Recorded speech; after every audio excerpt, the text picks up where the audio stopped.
Et bonsoir, nous voici pour la lecture du jeudi soir. Donc ce soir, je débute un nouveau livre.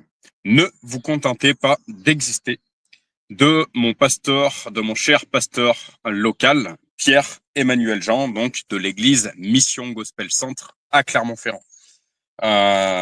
J'ai lu ce livre une toute première fois.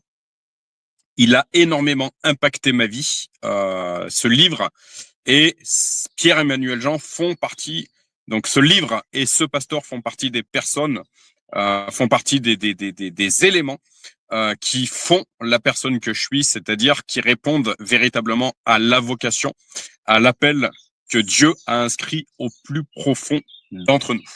Donc ce livre a été une première, ça a été une première révélation en ce qui me concerne. Le relire sera sans aucun doute une révélation pour nombre d'autres personnes. Ne vous contentez pas d'exister, donc du pasteur Pierre-Emmanuel Jean, avec la préface, c'est une préface de Sunday Adelaja. La plus grande ennui, c'est d'exister sans vivre. Victor Hugo. En effet, tout un tas de personnes vivent ici-bas sans donner véritablement sens à leur vie. Ne vous contentez pas d'exister. Ce livre vous invite à la vie à laquelle vous aspirez, au niveau supérieur de l'existence. Vos parents vous ont donné la vie, mais il vous revient de mettre au monde votre destinée à partir de cette existence que vous avez reçue. Vous découvrirez dans ce livre que vous avez un but et une mission, la force d'une vocation. Comment employer le temps à votre but? Comment racheter le temps? L'essence et la nature du travail. La machine à transformer le temps. Comment réussir au moyen des richesses équitables? Pourquoi l'argent n'est pas digne de notre travail? Comment foi et travail opèrent ensemble? Comment accomplir votre destinée par la synergie du but, du temps et du travail? Toute existence a une fin, mais une destinée est éternelle. Je répète cette phrase du pasteur Pierre-Emmanuel Jean. Toute existence a une fin, mais une destinée est éternelle. Pierre-Emmanuel Jean est aujourd'hui un auteur, un enseignant, un pasteur et un réformateur passionné. À 19 ans, il quitte tout pour une vie d'aventure et il va rencontrer sa destinée. Rapidement, il s'engage à servir Dieu, puis devient pasteur. Fondateur et leader de Mission Gospel Centre International, il travaille actuellement à la formation de leaders et enseigne au-delà des frontières, particulièrement en francophonie. Il est marié et père de 5 enfants. Donc, effectivement, ce que je reconnais dans cette église, dans ce ministère, Mission Gospel Centre, justement, mission, je vais citer un premier verset, Jésus à la croix qui dit « Père », qui dit à Dieu « Père, ma mission est finie, je te rends l'âme ». On arrive tous ici-bas avec une mission particulière inscrite au plus profond de notre être. Voilà. Et ce que je reconnais en ce pasteur Pierre-Emmanuel Jean, je lui fais un clin d'œil quand il écoutera cet audio par la suite. Ce que je reconnais en ce pasteur Pierre-Emmanuel Jean, c'est vraiment cette capacité et cette volonté à nous pousser véritablement à ce pourquoi nous avons été créés. Je cite un deuxième verset, avant même que tu sois dans le sein de ta mère. Donc Dieu qui nous dit, avant même que tu sois dans le sein de ta mère, je t'avais établi prophète des nations. Comme j'aime dire, ça ne veut pas dire qu'on sera tous prophètes. Par contre, avant même qu'on foule les pieds sur terre, dès notre conception, avant même notre conception, en fait, Dieu a un plan parfait pour notre vie. Voilà. Un autre verset, cherchez premièrement le royaume de Dieu et sa justice, et tout le reste vous sera donné par-dessus tout. C'est-à-dire que lorsqu'on fait de Dieu notre priorité, lorsqu'on se met à la quête de Dieu, en fait, on va de révélation en révélation. La révélation de ce pourquoi nous avons été créés, pour quel but, pour quelle raison, etc., etc. Voilà. Donc je vais débuter la lecture. Ce livre a été écrit et édité. Enfin, ce livre a surtout été édité en 2018. Voilà. Donc, il y aura différents chapitres. Le premier chapitre concerne le but. Chapitre 1, la plus grande des découvertes. Le chapitre 2, votre but est préexistant. Le chapitre 3, la vie est dans votre but. Chapitre 4, votre but est supérieur à votre vie. Une deuxième partie, le temps.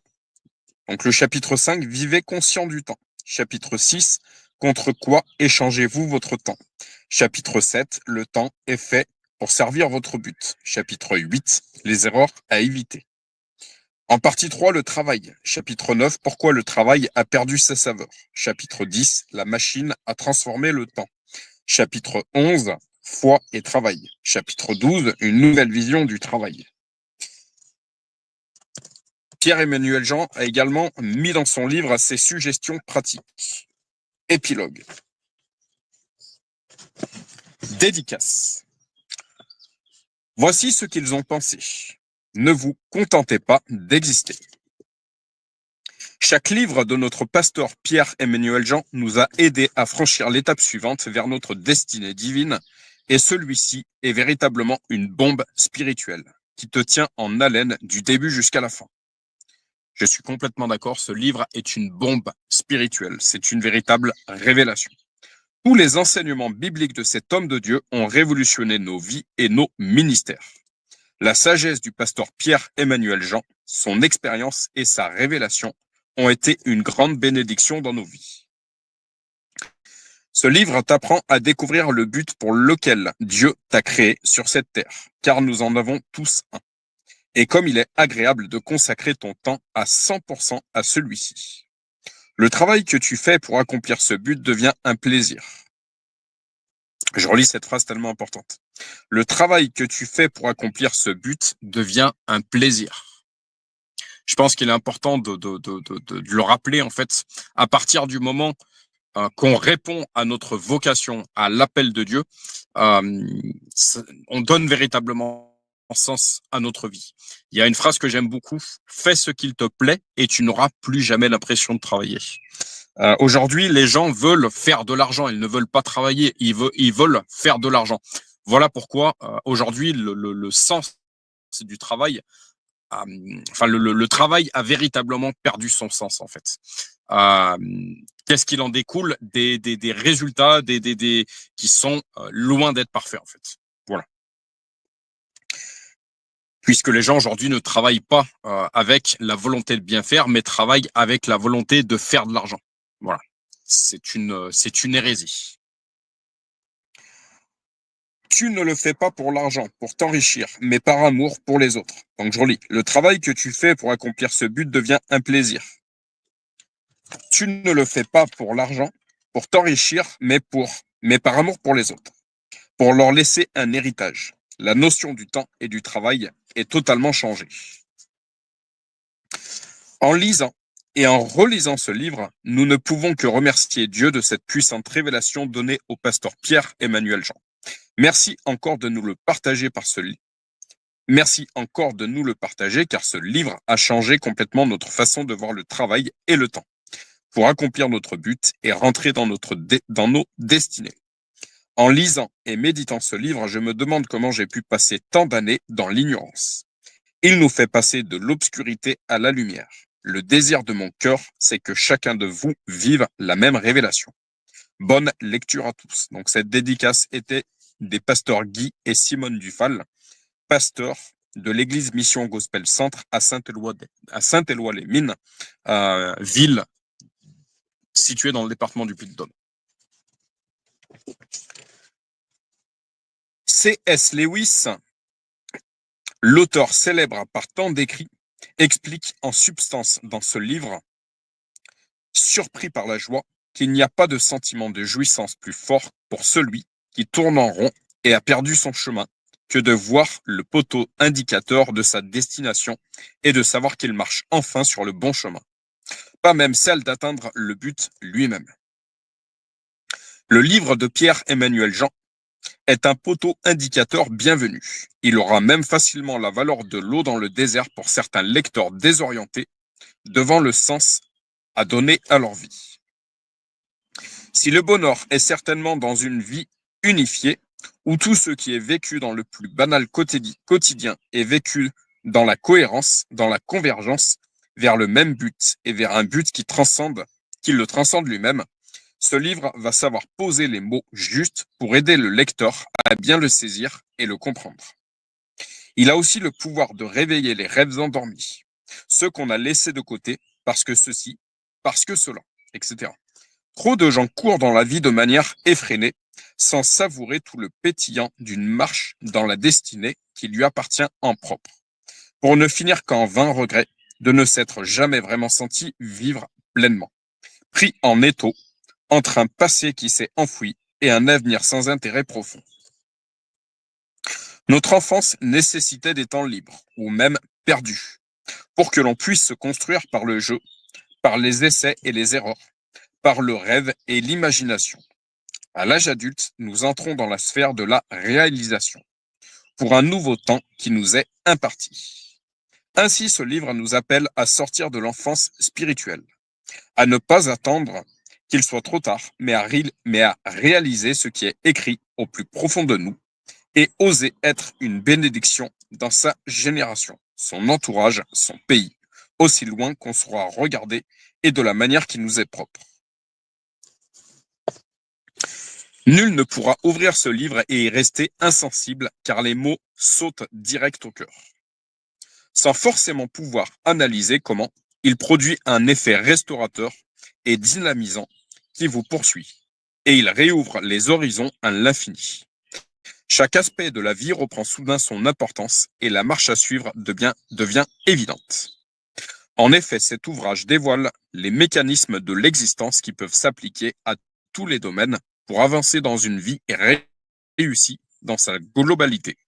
Et il fait surtout tomber les barrières mentales qui auraient pu masquer la simplicité et la réalité du plan de Dieu pour chacun de nous. Il soulève dans le plus pratique de nos journées les voiles qui pourraient encore cacher la valeur éternelle de notre existence et occulter la source d'énergie qui peut lui rendre toute sa dimension. Les ressources utilisées sont efficaces, allégories inoubliables, questions, tests d'auto-évaluation, témoignages percutants, secrets du SSD, conseils de plan d'action. Bravo et merci à l'auteur pour ce travail généreux. Il fera gagner du temps à beaucoup. Mais comme l'exemple du maître, n'est-il pas avantageux qu'un seul homme meure pour le peuple? Jean 18, 14. Pierre-Emmanuel et son épouse Francine sont pour nous des amis de jeunesse, nos meilleurs amis, et nous sommes à l'aise pour attester que l'auteur a toute la légitimité pour évoquer ce sujet. Nous l'avons vu exercer sa foi de manière remarquable au fil des années et sans perdre ses objectifs, pour atteindre ainsi la totale liberté de servir celui qu'il voulait servir exclusivement, tant matériellement qu'avec une totale liberté de penser. C'est aussi un homme imbibé de la parole, qui sait la faire pénétrer dans les cœurs avec simplicité et évidence. Ce livre est lucide, fluide et pratique. Nous sommes fiers et honorés de pouvoir exprimer ces quelques lignes de recommandation. Pour conclure, après avoir lu ce livre, il n'y aura plus de sentiment d'inutilité, plus d'excuses pour regretter l'inexistant, et le lecteur aura toutes les clés pour amener de manière sûre à la réalité les aspirations profondes de son être intérieur. Il pourra ainsi répandre toute l'essence bénissante de sa personnalité autour de lui. Pour nous, personnellement, il nous aura permis de remettre en course des challenges délaissés, qui, une fois remportés, ouvriront de manière certaine la voie à d'autres qu'ils bloquaient. Si ce livre vient à point pour nous, nul doute qu'il sera encore une grande bénédiction pour beaucoup d'autres, lorsqu'il sera à disposition de tous. Ce livre est incontournable. Il est à lire et à offrir sans modération.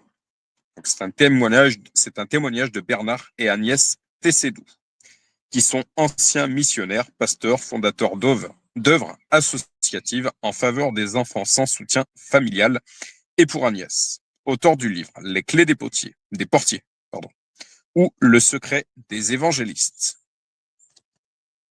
Mais tout ceci est une perte devant l'excellence des nouveaux défis qui s'offrent à nous et dont plusieurs se sont ajoutés lorsqu'ils ont été réveillés par ce livre.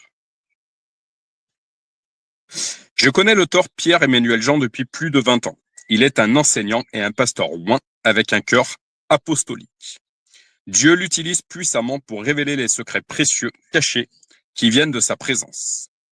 Ce livre découle aussi de son vécu et de ce qu'il met en pratique dans sa vie, que j'ai pu personnellement observer lors de ses voyages à travers le monde pour le ministère. Le contenu de ce livre témoigne d'un travail profond de recherche de sa part. Il est édifiant, très inspirant et énormément instructif. Les principes à l'origine de notre existence, de nos progrès, de notre épanouissement et de nos réussites éternelles sont contenus dans les lignes de ce livre. Je recommande ce chef-d'œuvre à toute personne qui veut découvrir et vivre sa destinée, en particulier tout véritable disciple de notre Seigneur Jésus qui cherche à exceller dans sa marche avec Dieu. Assurez-vous de bien retenir les points clés à la fin de chaque chapitre et de répondre sincèrement aux questions test. J'ai été pleinement béni, inspiré et défié par ce livre pour m'investir davantage dans l'accomplissement de mon but et de ma destinée. Tu veux marcher pleinement dans ta destinée? Cet ouvrage t'est destiné. Ce livre est indispensable et doit être lu. Témoignage du bishop Osaku Akioya, pasteur principal et apôtre des églises Oasis Ministry. Mali, Afrique, Europe et Inde. Pionnier reconnu dans l'implantation d'églises, fondateur et directeur d'orphelinat, ONG et œuvres humanitaires au Mali, ingénieur en agronomie de formation initiale. Pierre-Emmanuel Jean est à mes yeux une des personnes les plus constantes et consistantes que j'ai pu rencontrer. Nous sommes des amis proches depuis 21 ans. Cet ouvrage démontre le don que Dieu a placé dans sa vie pour atteindre ses lecteurs de façon authentique et sur le plan pratique. Il écrit comme il parle. Ce livre éveillera l'éternité en chaque être humain. Johnson Ndukwe, pasteur et fondateur d'église à Toulouse, en France, missionnaire de Oasis Gospel Ministry, Mali. Fondateur et directeur association Une autre chance, aide à la réinsertion, épicerie sociale et solidaire. Artiste, chanteur gospel, Toulouse, France. Je suis personnellement reconnaissant envers le Seigneur et son serviteur, le pasteur Pierre-Emmanuel Jean, pour avoir mis au monde ce livre qu'est Ne vous contentez pas d'exister. Après avoir lu ce livre, j'ai découvert la profondeur d'esprit et de consécration de son auteur et je suis profondément marqué par la valeur et les richesses du contenu. Ce livre est un outil puissant pour toute personne désireuse de connaître, vivre et accomplir pleinement sa destinée. Je recommande à tous de lire ce livre avec soin, afin de bénéficier d'une vie pleine de succès et de sens dans ce monde dépourvu de sens. Tellement vrai. Bernard Sissa, président Action Positive Impact, artiste, évangéliste, auteur, compositeur et producteur de musique gospel francophone. Dakar, Sénégal. Cela fait 15 années que nous connaissons le pasteur Pierre comme un serviteur de Dieu qui a ramené une authentique adoration dans l'Église. Son amour des âmes l'a porté au travers de moments importants de sa vie. Et au milieu de grandes difficultés, il a persévéré dans son appel de pasteur de multitude. C'est un homme de vision et passionné pour étendre le règne de Dieu.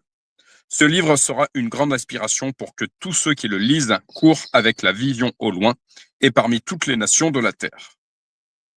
Jeannette et Luis Felipe Barrios, pasteur à mission charismatique internationale. Vision G12, coordinateur pour le réseau G12 France, Bogota, Colombie.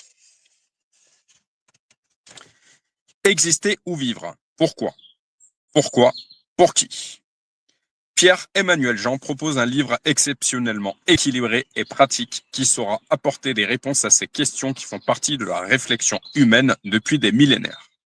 Ce livre vous aidera à concevoir et développer une autre façon de résumer la vie, qui transcende nos paradigmes économiques, sociaux et culturels. Ainsi, la vie n'est plus pour moi un ensemble de problèmes existentiels à résoudre, pour ma satisfaction personnelle, mais bien plus une découverte qui me place au cœur d'une aventure où j'incarne la solution de Dieu au travers de l'usage optimal de mon temps et de mon travail, pour une situation ou un besoin bien déterminé dans le temps et dans l'espace. Félix Buriabou Kouassi, pasteur et fondateur Mission évangélique réparateur de vie, Abidjan, Côte d'Ivoire. Remerciements. Merci tout spécialement à Hélène Kéchala pour la couverture et tout l'excellent travail qu'elle a réalisé. Alors, pour information, Hélène Kéchala est l'une des filles de Pierre-Emmanuel Jean. Merci à tous ceux qui ont contribué à ce livre, à tous ceux qui ont écrit les dédicaces, la préface et qui m'inspirent par leur vie. Ce livre est particulièrement dédié à tous les chercheurs de nouveaux rivages du royaume de Dieu, les explorateurs, les passionnés qui aiment jusqu'au risque, qui servent jusqu'au bout. Qu'une nouvelle génération audacieuse, visionnaire et conquérante se lève, particulièrement en francophonie. Ce livre est pour vous. Préface par Sondé Adelaja. Connaissant le pasteur Pierre-Emmanuel Jean depuis un certain temps déjà, je me sens qualifié pour écrire la préface de son livre. Car je peux dire que le pasteur Pierre-Emmanuel Jean est l'un des chrétiens les plus conséquents que j'ai rencontrés ces dernières années. Cet homme vit vraiment pour un but. Cet homme vit vraiment pour sa destinée. Peu de personnes ont la légitimité d'écrire sur un tel thème. Passer d'une existence ordinaire à votre destinée. Lui le vit au quotidien. Non seulement il s'active à se transformer lui-même, ainsi que sa vie, pour passer de la simple existence à sa destinée. Mais il travaille aussi à amener des milliers d'autres, que ce soit en France ou en Afrique et dans le monde entier, à atteindre cette vie, le but et de destinée. Cette vie de but et de destinée. Le pasteur Pierre parle de 3 éléments et outils qu'il connaît parfaitement. Peu de personnes sauront vous parler au sujet du but, du temps et du travail, comme cet humble serviteur de Dieu, par ce qui caractérise le pasteur Pierre. C'est ça. Car ce qui caractérise le pasteur Pierre, c'est sa simplicité, son humilité, mais aussi son authenticité et la force de son contenu. Aussi, je recommande ce livre au plus grand nombre, en particulier aux francophones. Dieu est en train de lever cette nouvelle étoile dans la francophonie. Cet homme, avec ce qu'il possède, peut littéralement ramener toutes les églises de la francophonie dans le royaume de Dieu, car peu de pasteurs détiennent une telle connaissance de la vie, du royaume, du but, du temps et du travail.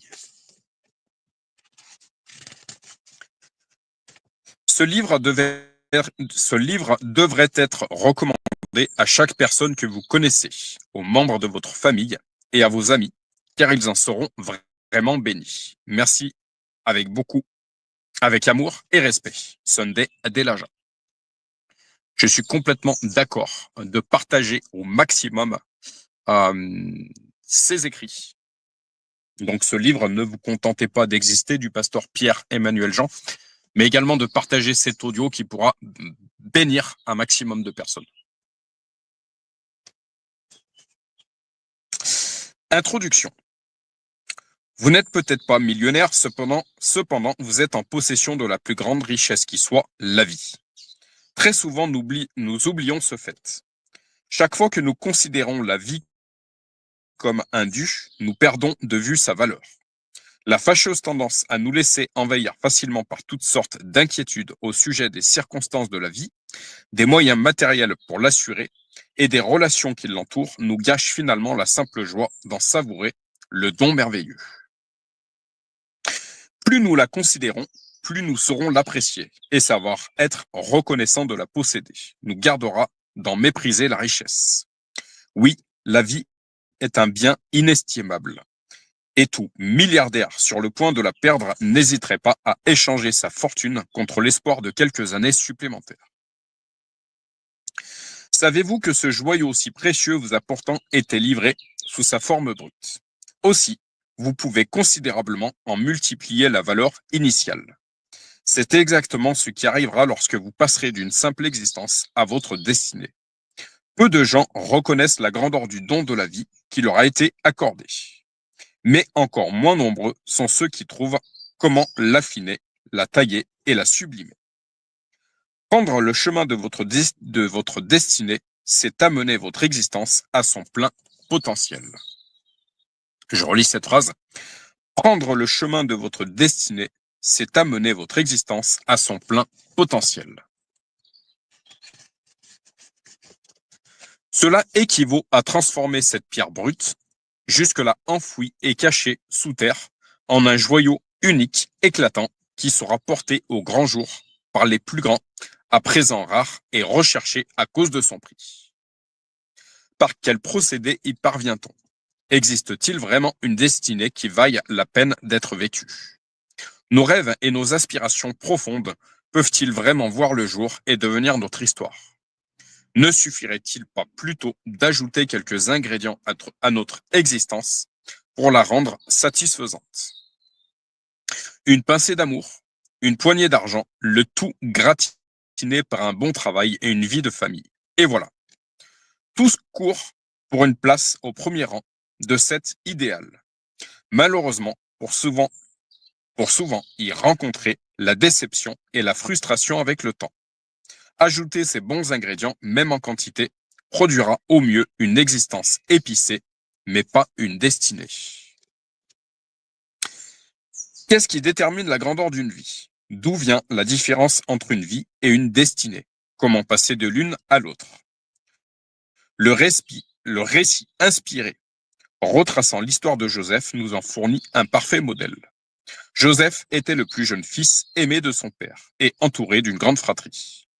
Son avenir de berger et de nomade semblait tout tracé, puisque de génération en génération, sa famille s'était transmis ce mode de vie en y trouvant un certain bonheur.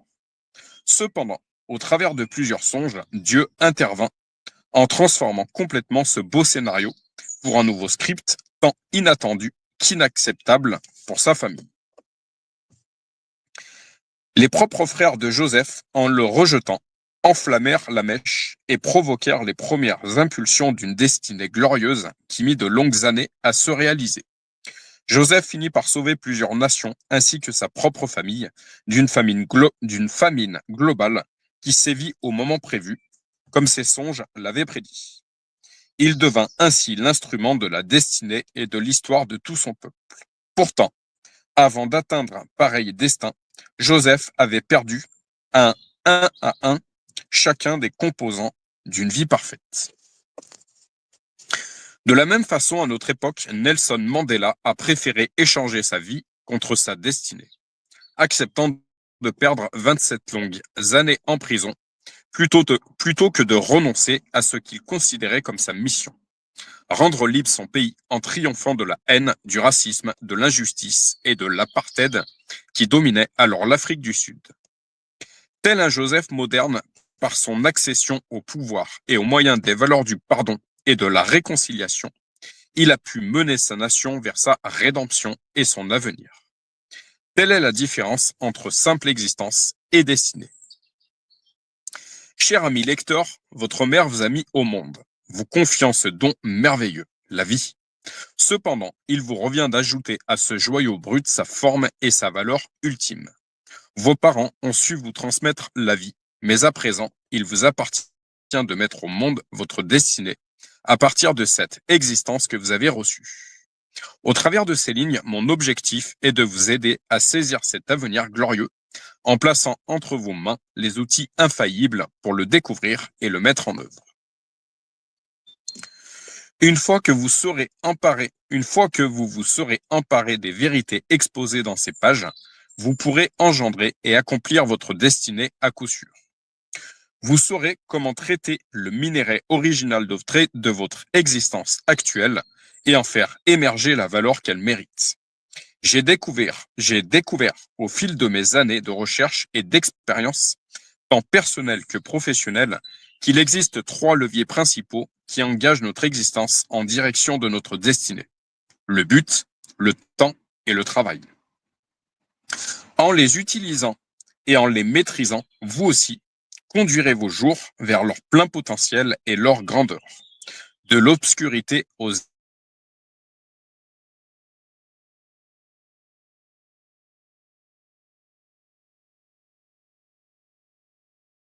zéniths sont respectivement puis d'actionner ces leviers afin de lancer et mettre à flot votre destinée. Bienvenue à bord.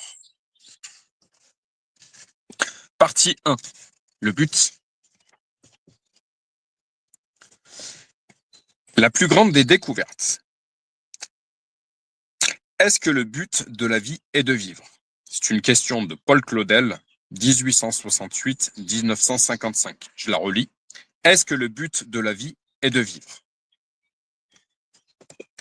Un vieil homme sage et bienveillant avait toujours pour habitude, lorsqu'il saluait et faisait la connaissance d'une nouvelle personne, de lui poser la question suivante. Quel est le rêve que vous avez réalisé dans votre vie et dont vous êtes fier aujourd'hui? Au lieu de la formule classique et entendue, vous faites quoi dans la vie?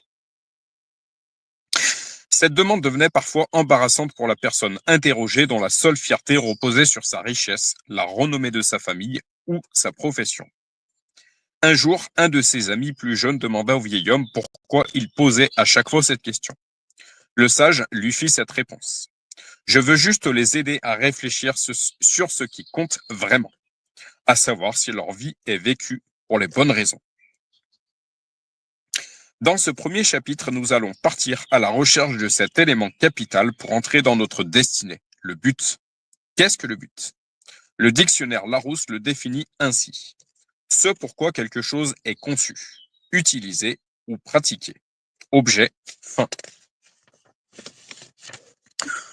Autrement dit, la raison d'être, mais aussi l'objectif et la finalité d'une chose ou d'une vie. Je relis. Autrement dit, la raison d'être, mais aussi l'objectif et la finalité d'une chose ou d'une vie. Cette définition à elle seule nous interpelle sur l'importance de notre sujet. Le but étant la raison d'être de toute chose et de toute vie. Comment pleinement être et vivre en dehors de, ou sans, sa raison d'être. Si je croise aujourd'hui mon vieil homme sage, quelle réponse vais-je pouvoir lui donner? Et surtout, me donner. Vous avez un but. Comme l'a si bien écrit Paul Claudel, être en vie représente le socle, mais non le sommet de l'existence. Malheureusement, pour une grande majorité, vivre, et si possible bien vivre, reste la finalité de leur passage sur Terre. Devons-nous en conclure pour autant que l'existence se limite à cela? Bien au contraire, l'écrivain nous suggère ici deux niveaux différents à la vie humaine. Le premier dans lequel l'existence devient un but en soi, et qui va consister dans sa préservation, sa maintenance, éventuellement son confort. Le second dans lequel sa raison d'être ayant été découverte, l'existence devient alors un moyen de poursuivre et d'atteindre son but. Il est facile de comprendre que le deuxième niveau surclasse le premier, car il manifeste une des prérogatives exclusives à la race humaine, qui la distingue définitivement du monde animal. Voilà pourquoi le but est un des éléments clés qui nous permet de passer du simple fait d'exister à celui supérieur d'accomplir la raison d'être de cette existence. En le découvrant et en le poursuivant, vous aussi serez en mesure d'engendrer votre destinée, de délivrer votre don au monde et d'influencer le cours de l'histoire. Ainsi, vous élèverez votre existence au-dessus de ce socle qu'est la vie que vos parents vous ont transmise.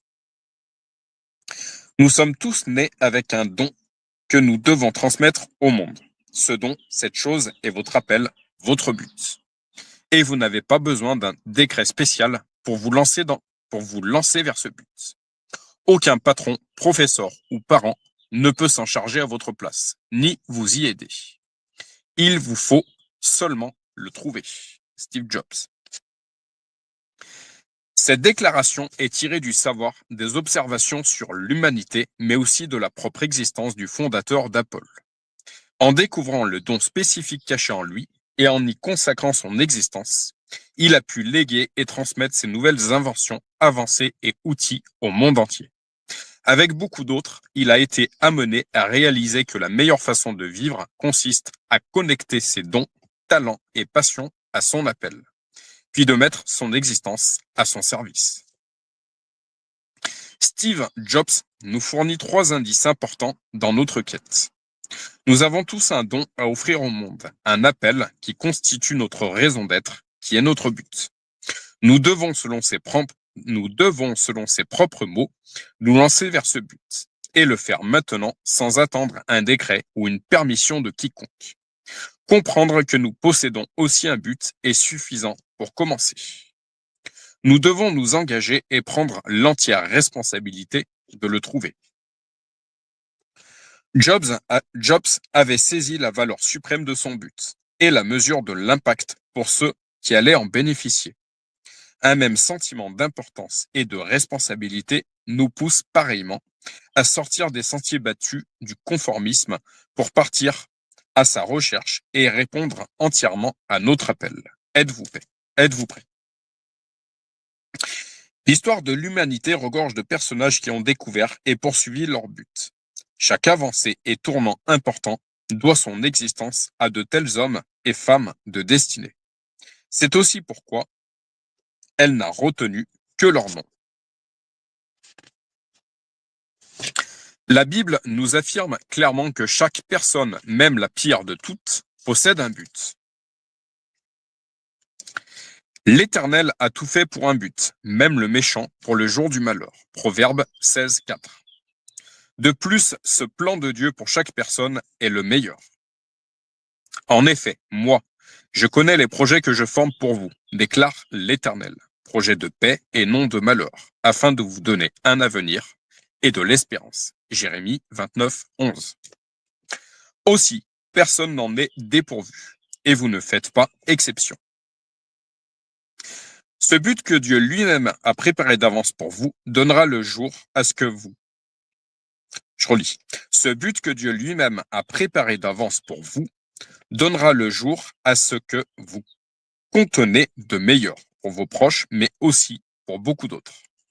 En effet, dans ce premier niveau d'existence dont nous avons parlé, l'homme sans vision de son but se suffit à lui-même, puisque son principal objectif se limite à l'entretien de sa vie.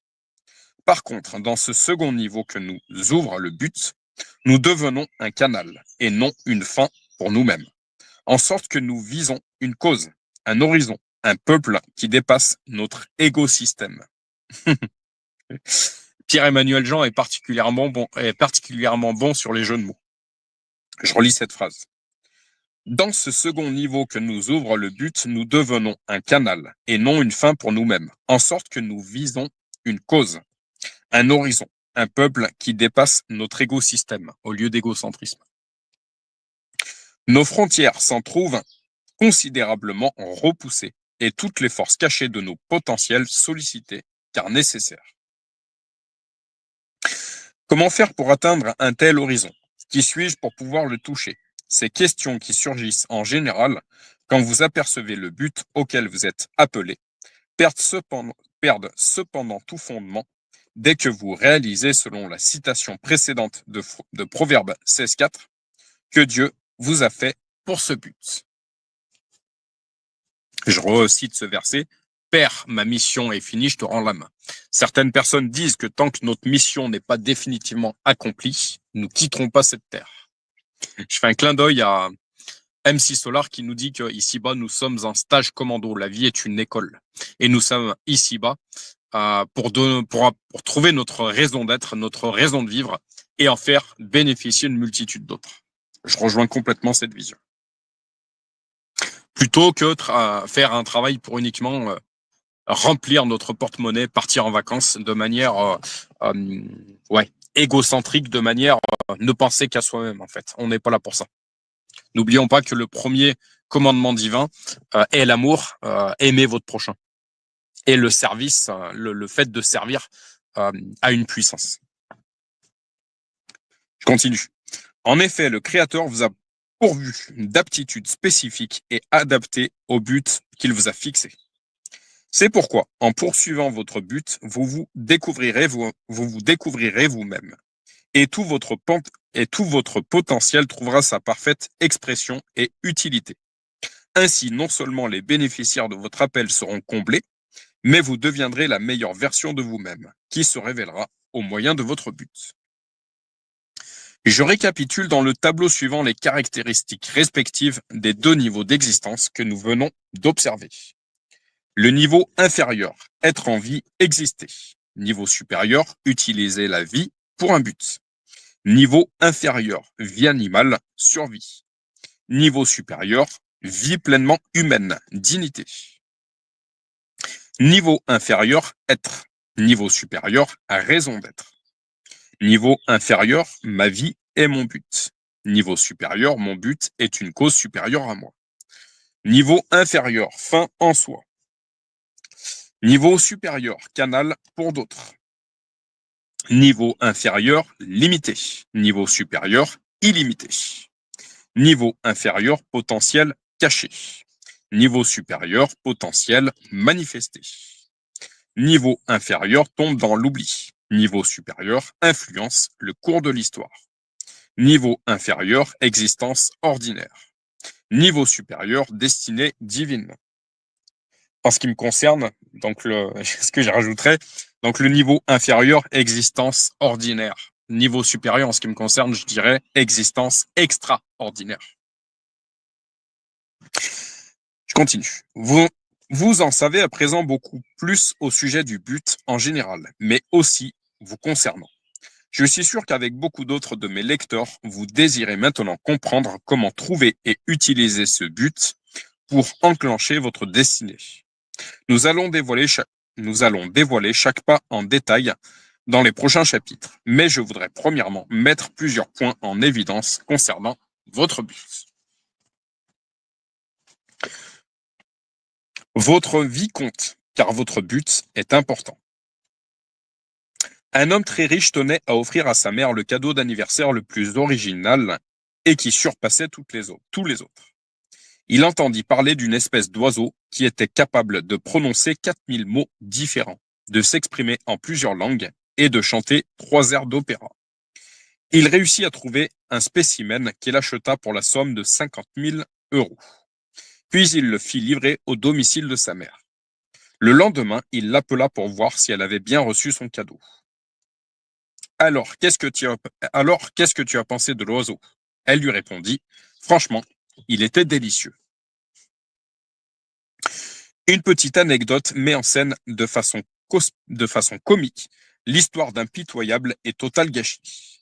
En matière d'argent, quand on prend en compte la somme énorme dépensée pour finalement un repas, mais plus grave encore la perte des dons et de la rareté hors du commun du volatile qui a fini dans l'assiette.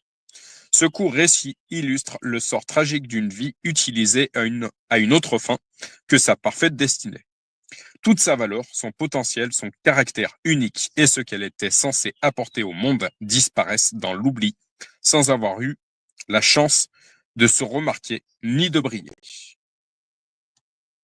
Pour quelle raison? En étant simplement traité en dessous de son but véritable.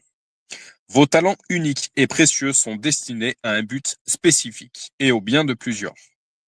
Votre vie, une fois additionnée à votre décision de trouver et remplir son but, prendra toute son importance. Le premier pas consiste à en prendre conscience, avec suffisamment de conviction pour vous lancer, comme le dit Steve Jobs. Ainsi, vous éviterez la perte considérable des fruits de votre destinée et vous honorerez votre Créateur qui a prévu et pourvu à l'avance. Je répète, vous honorez votre Créateur qui a prévu et pourvu à l'avance. Aucun de mes soins ne mourra de faim. L'or et l'argent appartiennent à Dieu. Ne cherchez pas, ne vous inquiétez pas ne vous inquiétez pas de ce que vous mangerez, de ce que vous serez vêtis. Dieu sait ce dont vous avez besoin. Ces questions, ce sont les païens qui se les posent. Voilà. Répondre à son appel, répondre à la vocation, demande de marcher avec foi. Nous ne nous conformons pas aux choses visibles qui sont passagères, mais aux choses invisibles qui sont éternelles. Nous marchons non pas aux choses visibles, mais par la foi. Les 2 jours les plus importants de votre vie sont le jour où vous êtes né et le jour où vous découvrez pourquoi. Mark Twain. Une telle déclaration met en relief l'importance de notre but. En le comparant au jour de notre naissance, le célèbre écrivain et humoriste américain nous montre que la phase supérieure de notre vie commence avec cette découverte, qui est un événement tout autant décisif que notre tout premier jour. L'absence ou l'ignorance du sens de sa destinée amène l'homme à se réduire dans ses comportements et ses choix, à une vie médiocre et vaine. Pourquoi devient-il quoi paresseux, égoïste dans une société de complaisance et de confort? Parce qu'il n'est plus défié par ses buts. Pourquoi en temps de crise ou de guerre, des héros apparaissent-ils? Parce que leur sens de destinée a été réveillé par les circonstances. Pour manipuler les masses, il suffit qu'elles soient endormies et qu'elles vivent inconscientes du sens de but et de destinée dont Dieu les a pourtant dotées. Soit les circonstances de l'histoire réveillent le sens de destinée des hommes, soit le réveil du sens de destinée des hommes fabrique l'histoire. Pour quelles raisons des héros se lèvent-ils à certaines époques et n'hésitent pas à mourir, s'il le faut, pour provoquer les grands changements qui s'imposent? Parce que leurs circonstances ont éveillé en eux ce sens de destinée. Les voilà prêts à perdre leur vie, car ils sentent que ce qu'ils doivent accomplir est de la plus haute importance. Votre but et votre mission étant les raisons véritables de votre existence sur Terre, elles revêtent la plus haute importance non seulement pour vous, mais surtout pour ceux vers qui vous êtes envoyés et qui vont bénéficier de vos dons, talents et appels. Je relis cette partie. Votre but et votre mission étant les raisons véritables de votre existence sur Terre, elles revêtent la plus haute importance, non seulement pour vous, mais surtout pour ceux vers qui vous êtes envoyés et qui vont bénéficier de vos dons, talents et appels.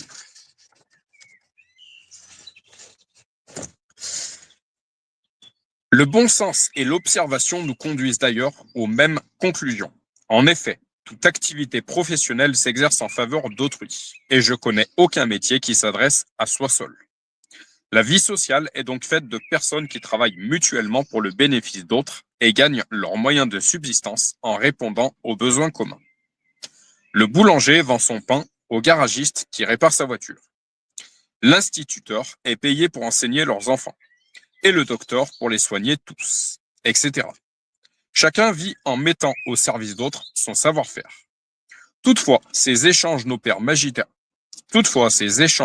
majoritairement que dans le niveau inférieur de l'existence que nous avons mentionné précédemment. Pourquoi?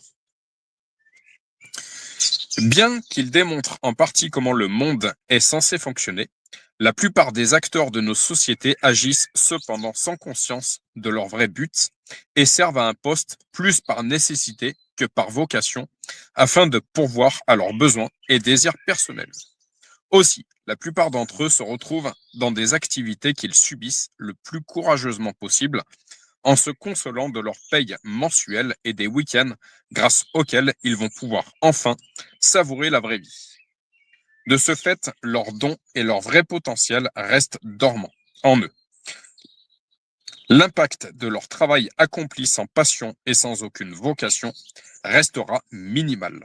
Leur destinée étant retenue, ceux qui étaient censés en bénéficier s'en retrouvent également privés. L'oiseau, bien que surdoué, a fini dans l'assiette. Aujourd'hui, certains métiers sont en vue et recherchés uniquement à cause du gain qu'ils procurent. Et le monde se dispute ses places non en raison des vocations, mais au travers d'une compétition féroce. Les premiers arrivés luttent pour s'emparer des meilleures places, c'est-à-dire les plus rémunérées.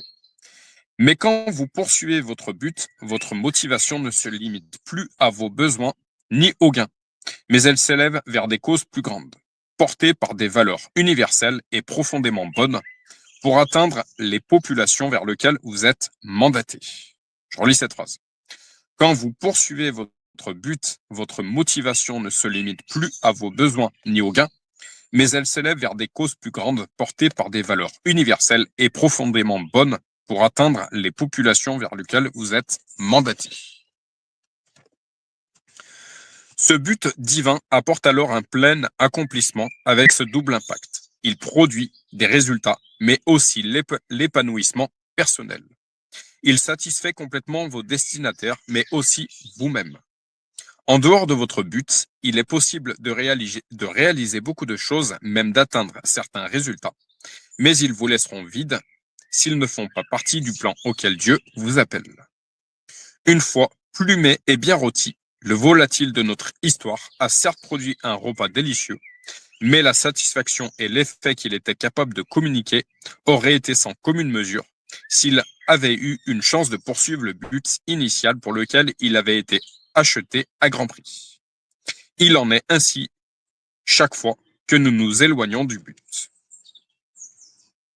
Voici un extrait de la lettre de cette.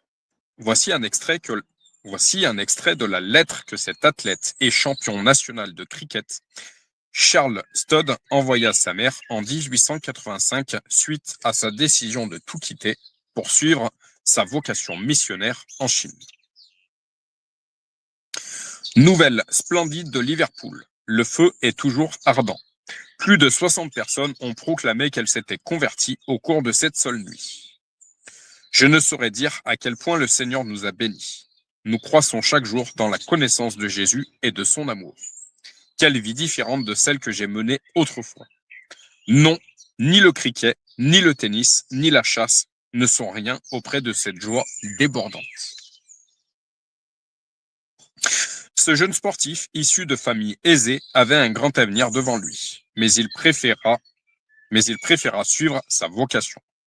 Aussitôt, il en expérimenta la joie de façon puissante. Sa vie a été par la suite une grande bénédiction pour des multitudes. Il est devenu un célèbre missionnaire en Chine, puis en Afrique, ouvrant de nombreuses œuvres, églises, formant de nombreux leaders, etc. Chers amis, vous avez choisi ce livre précisément parce que vous aviez ce désir et cette détermination à présent d'élever votre simple existence au rang de destinée. Et je vous en félicite. Je veux cependant vous encourager et vous motiver à en payer le prix, car toute existence dépensée loin ou en dehors de son but sera gâchée et perdue. Je relis. Toute existence dépensée loin ou en dehors de son but sera gâchée et perdue. C'est exactement le message que nous communique la célèbre histoire du fils prodigue qui se trouve dans le récit de Luc et au chapitre 15. « Mon enfant, lui dit le père, tu es toujours avec moi et tout ce que j'ai est à toi. Mais il fallait bien faire la fête et nous réjouir parce que ton frère que voici était mort et il est revenu à la vie. Il était perdu et il est retrouvé. » Luc 15, 31, 32. Le père de cette histoire, parlant de son jeune fils, parti dilapider au loin son héritage dans les plaisirs, rapporte sa situation en des termes étranges. Je relis. Le père de cette histoire, parlant de son jeune fils, parti dilapider au loin son héritage dans les plaisirs, rapporte sa situation en des termes étranges. Ton frère que voici était mort. Il est revenu à la vie. Il était perdu et il est retrouvé. Sa santé physique n'était pourtant pas menacée et il n'était pas non plus égaré d'un point de vue géographique. De quoi son père parle-t-il alors? Dans cette parabole de Jésus bien connue, ce père représente Dieu. Ce qu'il veut nous montrer doit retenir notre attention. Le père décrit l'existence loin de son but comme une mort et une perte. Je relis cette phrase. Le Père avec un P majuscule, donc Dieu, décrit l'existence loin de son but comme une mort et une perte. Ce verset biblique qui dit « J'ai un plan parfait pour chacun d'entre vous. Cherchez premièrement Dieu, sa justice, tout le reste vous sera donné par-dessus tout. » Je continue. Fort heureusement, ce récit montre aussi comment revenir et retrouver sa destinée. Se contenter de la monotonie du commun est réellement mortel. Beaucoup de jeunes aujourd'hui, spécialement en Occident, rencontrent de sérieux problèmes de dépression, sans cause médicale ou sociale. D'autres cherchent en masse à s'évader du quotidien par la défonce ou par une véritable boulimie de médias, pour tenter de reconnecter avec l'extraordinaire et le rêve. Car les options qui leur sont offertes semblent terriblement trop ordinaires. Intuitivement, beaucoup savent qu'ils vont devoir faire le deuil de la meilleure partie d'eux-mêmes, de leur vraie et profonde aspiration. On a beau les raisonner en leur disant que c'est l'entrée dans le monde du travail, de la vie adulte, etc. L'angoisse qui les étreint ne les laisse pas en paix. Non seulement leurs rêves d'enfance s'évanouissent, mais leur véritable devenir risque d'être avorté. Leur raison d'être est recouverte au lieu de découverte. Et malgré le cri intérieur qui tente de les prévenir d'une telle erreur, beaucoup s'engagent sur la voie large et spacieuse qui suit la majorité, étouffant de leurs propres mains la personne qu'ils étaient censés devenir. Les jeunes Français se sentent stressés. Alors même que l'on assimile à tort, apparemment, la jeunesse à une période de bienheureuse insouciance, les moins de 25 ans et les 25-34 ans sont les plus touchés par le stress. 53% et 52% respectivement déclarent subir un stress élevé. À l'inverse, les seniors seraient plus zen, puisque seuls 24% des 65 ans et plus se classent dans la même catégorie. Face à la dépression, même constat. Très jeunes et moins jeunes semblent plus à même d'en souffrir. 31% des 25-34 ans et 28% des moins de 25 ans sont concernés. Là encore, les plus âgés sont épargnés puisque 13% des 65 ans et plus y sont confrontés. Stressés, déprimés, les jeunes n'auraient même pas l'occasion de trouver un peu de répit en se reposant puisqu'ils seraient également les plus mauvais dormeurs. Interrogés sur la qualité de leur sommeil, insomnie, difficulté d'endormissement ou réveil nocturne, 41% des Français de 25 à 34 ans dorment mal, tandis que 17% seulement des 65 ans et plus disent rencontrer des problèmes de sommeil. Les jeunes se retrouvent sous la pression de la crise de l'emploi, du risque de manquer. Du coup, la recherche de leur vocation et de leur but reste un critère quasiment inexistant parmi ceux qui guident leur choix et leur orientation, même au sein des croyants. Cette perte du sens de destinée entame forcément la valeur des raisons de mener leur existence et peut rendre dépressif, surtout si les efforts fournis pour trouver seulement un emploi ont peu ou pas de chance d'aboutir. C'est une vision totalement désenchantée de son avenir pour quelqu'un qui est dans la vingtaine. Voilà pourquoi vous devez croire fermement à votre appel et aux richesses qui vous ont été attribuées en vue de cet avenir. L'enfanter vous coûtera de grands efforts, mais la récompense en vaudra la peine. La vision de votre but permet de vous arracher aux normes qui cherchent à vous imposer un futur qui ne vous correspond pas et qui n'aura pas ou peu d'impact. Dieu lui-même est conscient de l'importance de notre but. Environ 8 jours après avoir dit ces paroles, Jésus prit avec lui Pierre, Jean et Jacques, et il monta sur la montagne pour prier. Pendant qu'il priait, l'aspect de son visage changea, et son vêtement devint d'une blancheur éclatante. Et voici que 2 hommes s'entretenaient avec lui, c'étaient Moïse et Élie, apparaissant dans la gloire. Et il parlait de son prochain départ qui allait s'accomplir à Jérusalem. Luc 9, 28, 31. Sur la montagne de la Transfiguration, voici qu'Élie et Moïse, ces 2 figures emblématiques de l'ancienne alliance, disparues depuis des siècles, apparaissent en personne quelques instants sur terre. Pour quelle raison? Pour parler avec Jésus du but ultime de son existence, sa fin prochaine à Jérusalem. Ce texte prouve à quel point l'accomplissement du but est important pour Dieu et combien il est prêt à mettre l'impossible en œuvre pour nous aider à y parvenir, pourvu que nous ayons choisi d'y marcher. Je relis cette phrase. Ce texte prouve à quel point l'accomplissement du but est important pour Dieu et combien il est prêt à mettre l'impossible en œuvre pour nous aider à y parvenir, pourvu que nous ayons choisi d'y marcher. De plus, Moïse et Élie représentent la loi et les prophètes, c'est-à-dire toute la Bible qui existait à cette époque. Comme si Dieu nous montrait que toute l'écriture pointe vers le but, qui est l'œuvre de Jésus. Ce dernier avait effectivement découvert chaque pas du plan de Dieu pour sa vie, au travers des écrits. Éternel mon Dieu, tu as multiplié tes merveilles et tes plans en notre faveur. Personne n'est comparable à toi. Je voudrais les raconter et les proclamer, mais leur nombre est trop grand pour en faire le compte. Tu ne désires ni sacrifice, ni offrande, mais tu m'as ouvert les oreilles. Tu ne demandes ni holocauste, ni sacrifice pour le péché. Alors j'ai dit, me voici. Je viens dans le rouleau du livre. Il est écrit à mon sujet, pour faire ta volonté, mon Dieu. C'est ce que je désire, et ta loi est gravée au fond de mon cœur. Psaume 40, 6-9. Ce texte déroule à notre portée toute la logique pour trouver le plan de Dieu, comme Jésus l'a fait. Ces plans existent, nous pouvons en avoir la certitude. Tu as multiplié tes plans en notre faveur. Ils s'obtiennent premièrement par l'écoute et non par des sacrifices. Tu ne désires ni sacrifice, ni offrande, mais tu m'as ouvert les oreilles. Donc entendre pour comprendre les projets auxquels Dieu nous destine. J'engage ma volonté pour suivre ses plans. Me voici, je viens pour faire ta volonté. Pas ma volonté, mais ta volonté. Je reste à l'écoute des Écritures. Dans le rouleau du livre, il est écrit à mon sujet, pour connaître le chemin pas à pas. Ta loi est gravée au fond de mon cœur. Sa direction et mon but vont finir par se découvrir depuis même mon fort intérieur.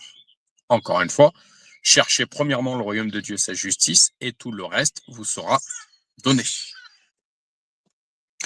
L'inventeur de notre but et de nos aptitudes a enfoui en nous et dans sa parole la Bible, l'entier déroulé de notre destinée. Je relis cette phrase. L'inventeur de notre but, donc Dieu, avant même que tu sois dans le sein de ta mère, je t'avais établi prophète des nations. Donc l'inventeur de notre but et de nos aptitudes a enfoui en nous et dans sa parole, la Bible, l'entier déroulé de notre destinée. Je voudrais citer un autre verset biblique, que ce livre de vie ne s'éloigne pas de toi. Médite-le jour et nuit et tu réussiras dans toutes tes entreprises. Si nous croyons et suivons ses plans, nous pourrons y pénétrer, car il a déjà mis tout en œuvre de son côté pour nous y conduire. Je relis cette phrase. Si nous croyons et suivons ses plans, pas nos plans, mais ses plans à Dieu, nous pourrons y pénétrer, car il a déjà mis tout en œuvre de son côté pour nous y conduire. En fait, il nous suffit juste de répondre à l'appel de Dieu. Il a déjà pourvu, il a déjà tout préparé. Voilà, tout est disponible à la croix. Découvrir votre but est prioritaire. Un jour, le Créateur rassembla toutes ses créations et dit : je voudrais cacher quelque chose aux hommes jusqu'à ce qu'ils soient prêts à le découvrir. Ce quelque chose, c'est qu'ils sont capables de définir leur propre réalité et de créer leur propre vie. L'aigle suggéra : donne-moi ce trésor, je le mettrai sur la lune. Non, répondit le Créateur. Un jour, ils iront sur la lune et le trouveront. Donne-le-moi, dit le dauphin. Je l'enterrerai au fond de l'océan. Non, ils iront là aussi. Le bison proposa : moi, je le cacherai sous la terre. Inutile, ils creuseront jusqu'à ce qu'ils mettent la main dessus. La sagesse souffla alors au Créateur : cache ce trésor à l'intérieur des hommes. Après une seconde de réflexion, le Créateur annonça : c'est fait. Je relis : cache ce trésor à l'intérieur des hommes. Après une seconde de réflexion, le Créateur annonça : c'est fait. Ou découvrir, comme j'aime dire en fait, plus on cherchera Dieu, chercher premièrement le royaume de Dieu et sa justice, plus on cherchera Dieu, plus on découvrira la raison précise de ce pourquoi Dieu nous a donné l'opportunité qu'est la vie et l'opportunité d'avoir les pieds sur terre.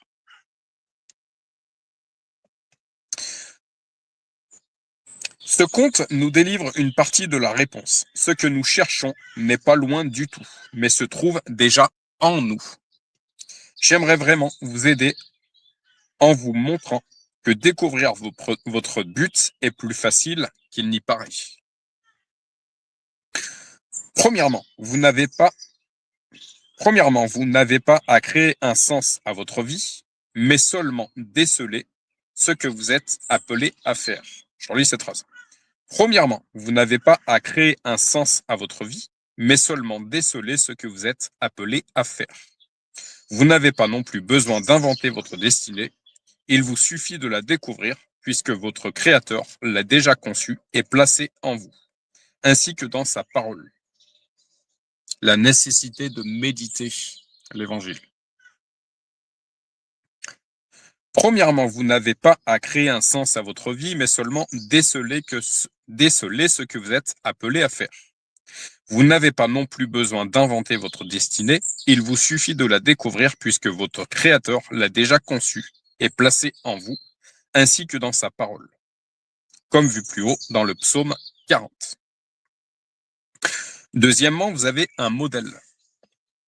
Nous avons mentionné l'exemple de Jésus qui est venu pour nous en tant que grand frère, comme le chemin à suivre, nous laissant le modèle par excellence.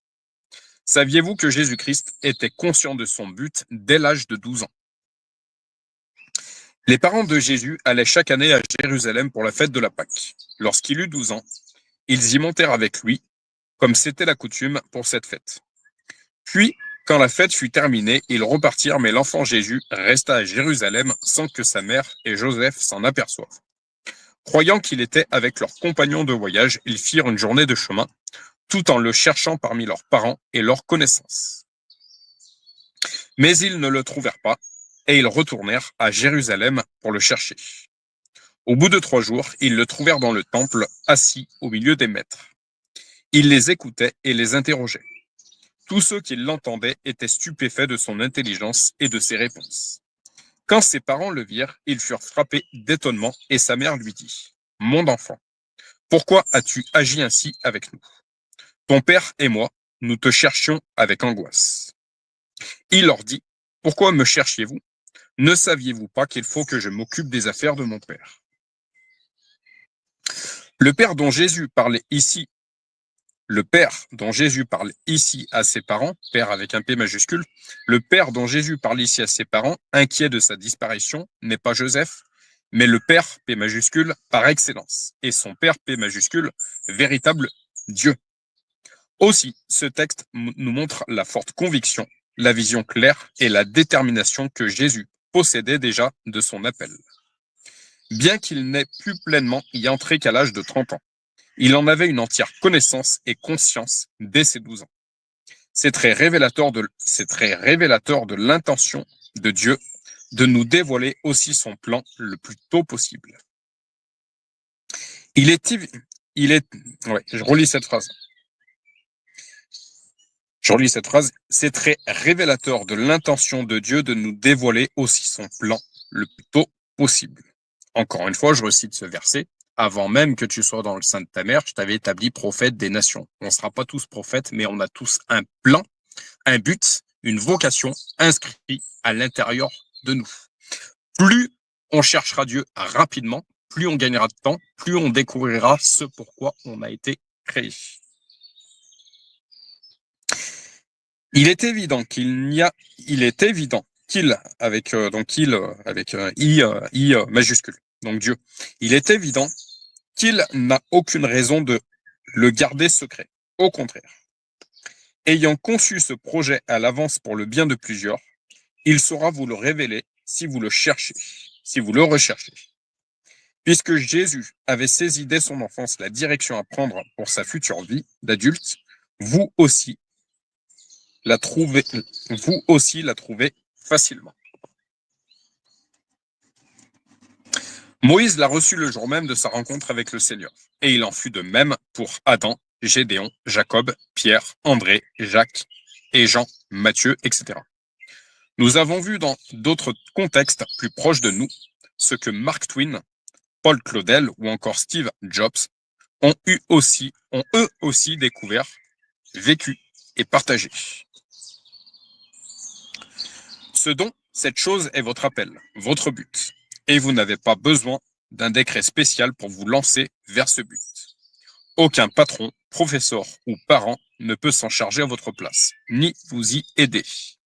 Il vous faut seulement le trouver. Steve Jobs. Le sens de votre existence consiste à trouver votre don. Le but de votre vie consiste à le donner. Pablo Picasso.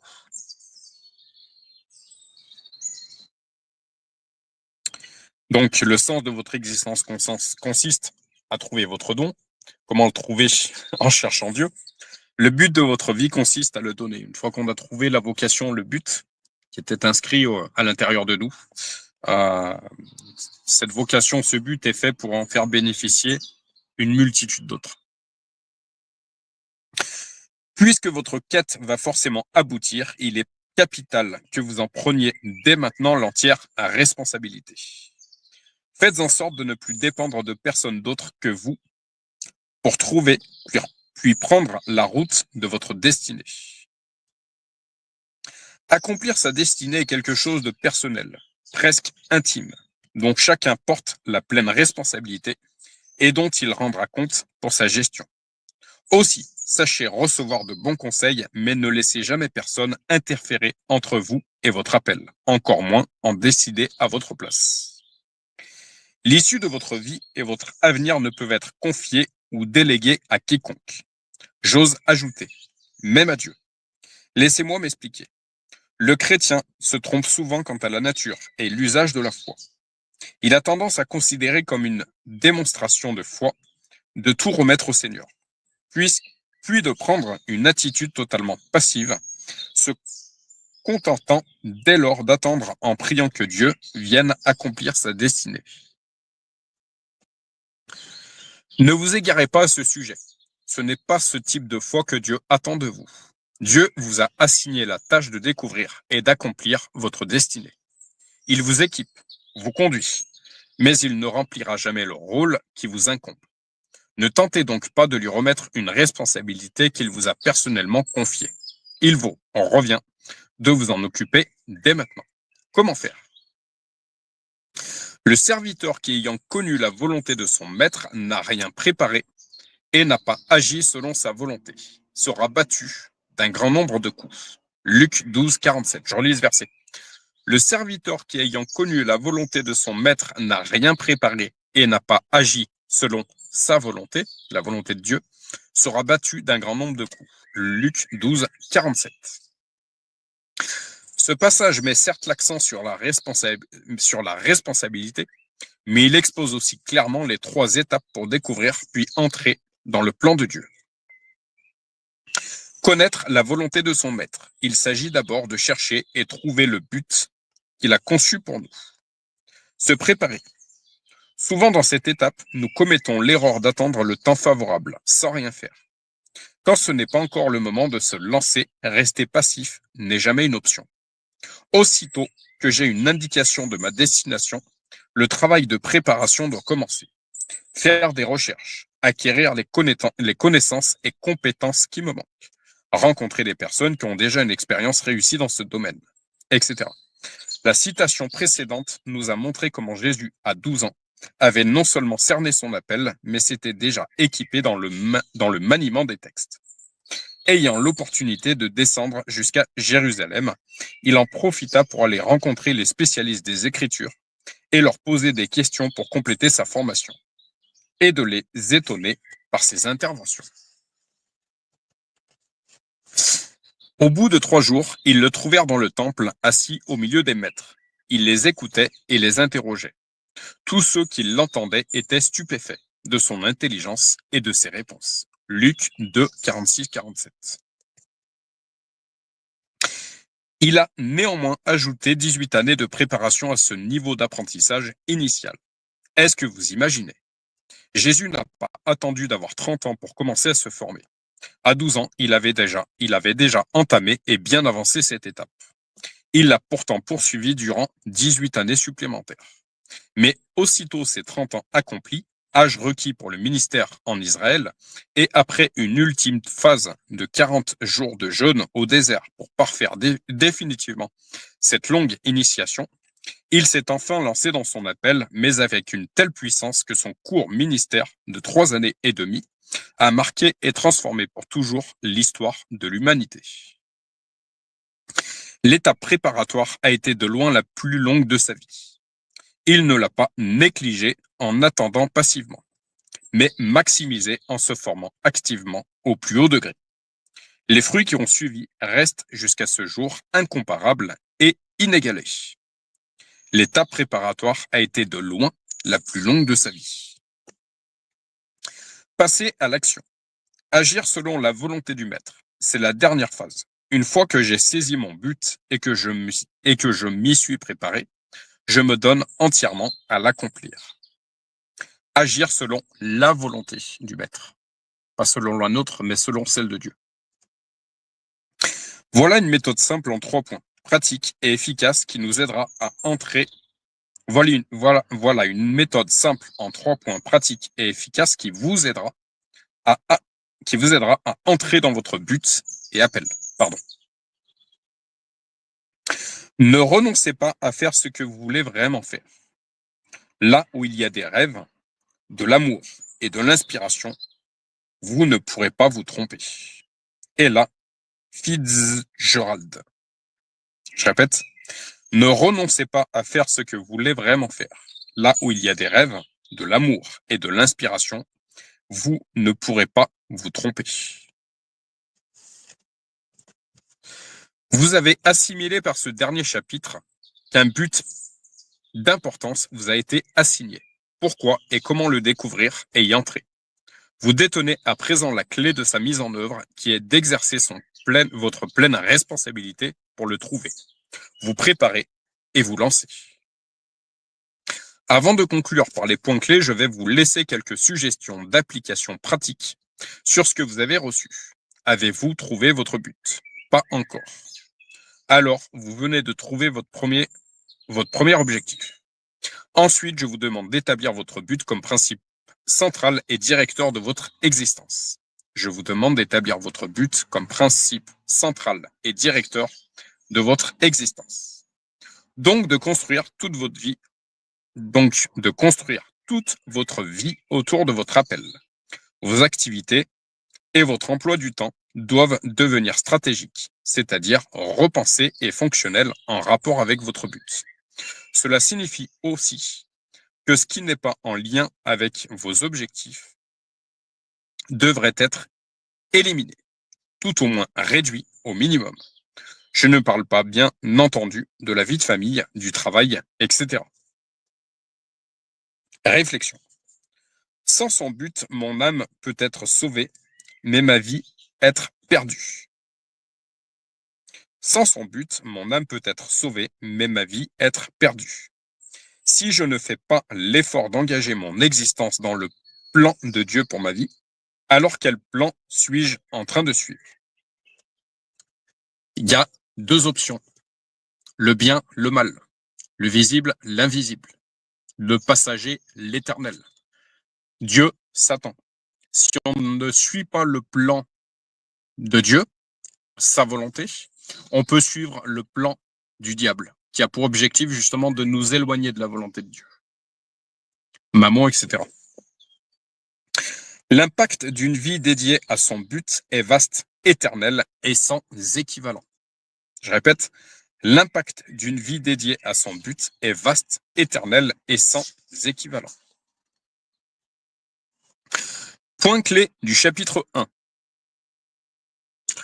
Trouver son but est la plus importante des découvertes.